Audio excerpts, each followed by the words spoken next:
बसिले कहिची झियो पिला देखिले बसी हां ए झियो पाखरे बसी हां मोर मामा तो कहिची कौन करू रे माटे खाई पगु काठी बजै बजा ना ना नाम ए बेसी बजा ना ए सुने मो कथा ए पो झियो देखिले लोभ हो हां एडा नया कथा नु हां काई जानिछु काई की जे सृष्टि करता ब्रह्मदेव अच्छा से माने झियो मानु देखिले से मते बसीभूत होइतिले हां हां तू सार मनुष्यर पो ए माया संसार जन्म ग्रहण करिछु अच्छा अच्छा झियो प्रति बेसी लोभ करबुनु नाही मोले नरक यंत्रणा करबु मोर मामा तो कहिची ना रे पो कहिची वाह एबा ओ ब्रह्मा हां ए जो ब्रह्मा को कथाटी कहली अच्छा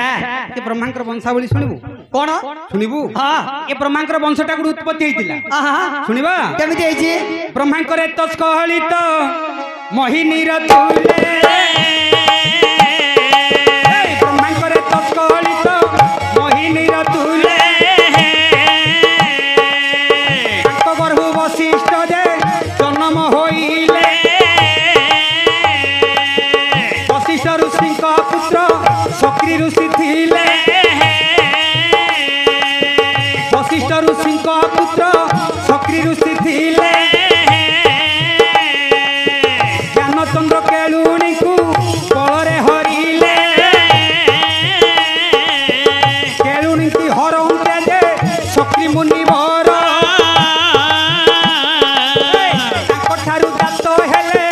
ऋषि पराशर पराशर हरिले को जाति के उठुणी ठारू जन्म हेले व्यास महामुनि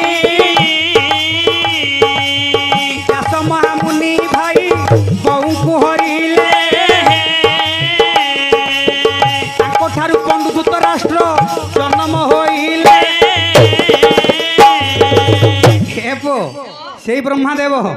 से ऋषि परंपरा जन्म ग्रहण वंशावली तोते कहली अच्छा एते ऋषि माने एपरी झील देखिले अच्छा पागल ही बसबू तो जाऊले मोला संभाली होने बरा तू काने संभाळू ठीक कुछ